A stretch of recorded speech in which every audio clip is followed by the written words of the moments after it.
As a speech language pathology student, tracheostomy was really difficult concept for me in my UG days. So we have to understand this concept thoroughly if we have to work in dysphagia. So I decided to unlock or try to explain this concept in simple words to my fellows who are really interested in learning dysphagia. So I'm planning to cover the session of tracheostomy in different videos.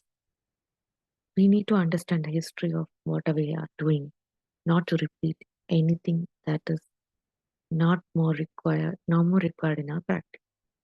So what is the role of larynx? It's for airway protection. We have larynx more than for respiration and phonation.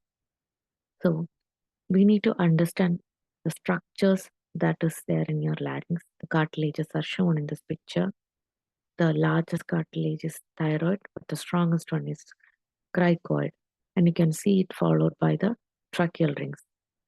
A typical tracheostomy is performed between the first and the second tracheal rings to preserve any damage causing to the larynx.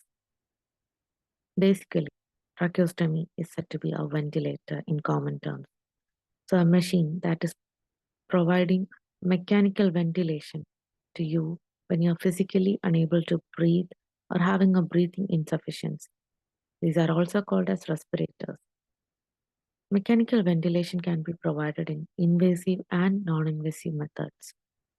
So the circumstances depends on the need, and sometimes aspiration risk is also noticed and tracheostomy is introduced into the body of a person.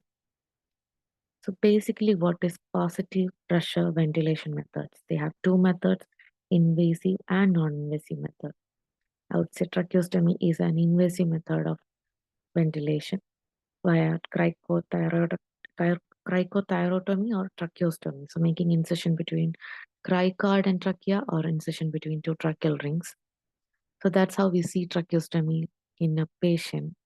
This is a picture with a cuffed tracheostomy. You can see inside the lumen of airway, there is a cuff that is inflated, which is controlled by the pivot balloon in the outside. So a tracheostomy without a cuff should be looking like this inside a patient. It is just for the purpose of airway exchange. And the types of tracheostomy that usually we see are required in a patient for emergency purpose or an elective purpose. So when there is a planned tracheostomy for a patient, that is elective. But when it comes for sudden cause, it's emergency. In case of head injury, when the patient is going comatose or having poor cough reflex and poor swallow reflex, where there is a 10% shortage of aspiration, doctors don't hesitate to put a tracheostomy with a cuff. So a permanent tracheostomy is made in some laryngectomy patients we have seen because they requires airway exchange through their trachea, which is open in their neck. So any incision made in trachea for breathing is called tracheostomy. So the procedure name is tracheostomy, and the tubes that we see are tracheostomy tubes. It's like aspiration risk. So when there is a risk of aspiration, to provide a better airway, a tracheostomy tube is introduced between our tracheal rings, making an incision between the cartilages. These are done by surgeons, and doing the suctioning and maintaining proper clearance and cleaning of this tube is a responsibility of every healthcare professional associated with our patient. And inflation of the cuff is a controversial topic for speech language pathologists. We should understand it is to be measured and done by the respiratory therapy team guided by the anesthetist or the ENT head and neck surgeons.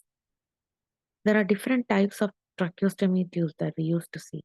The picture shows metallic tracheostomies which cannot have a cuff around them, and some of the plastic tracheostomies which can or cannot have cuff around them.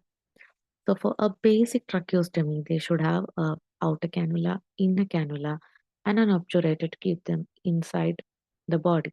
So the role of obturator is to introduce the tracheostomy inside the body of a person.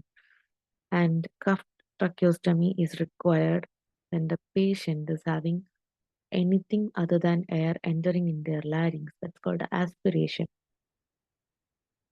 So the method of incision of a inner cannula inside outer cannula and then introducing into the body of a person is shown in the picture.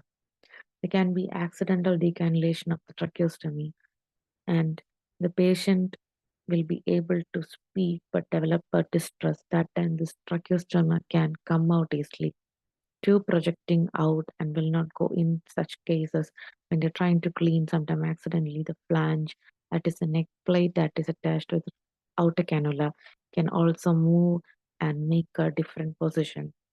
So in case of a blocked tracheostomy tube because of the secretions coming or because of the disposition, we have to call for medical emergency, and there can be delayed complications due to a tracheostomy kept in the body of a person. So these are the medical complications that are seen in some of the patients who are having prolonged duration of tracheostomy. Not necessary, sometimes it's seen in tracheostomy introduced within weeks also can result in this problem. So in this session, I'm not going to cover anything related to dysphagia and tracheostomy. We are supposed to read more about tracheostomy and get updated before the next video, which will be about assessment of dysphagia in a tracheostomy patient. The effect of tracheostomy causes difficulty in communication for the person, and it makes a foreign body sensation inside the throat, which makes the patient to have a delayed high laryngeal excursion sometimes, a difficulty in moving their neck even for sleep, and increased risk of infections and secretions. Removal of the tracheostomy is sometimes termed as decannulation, but I would prefer to remind you that any tube removed from your body can be called as decannulation. So whenever we mention tracheostomy decannulation, let's be very particular saying tracheostomy decannulation is removal of the tracheostoma from your body, and it can be achieved only when you are able to breathe by yourself, and that for 24 hours under the monitoring, and after the stoma with an airtight closing should be still able to have a proper SpO2 level of your body. So we can read more about tracheostomies and then come back for the next class. Thank you.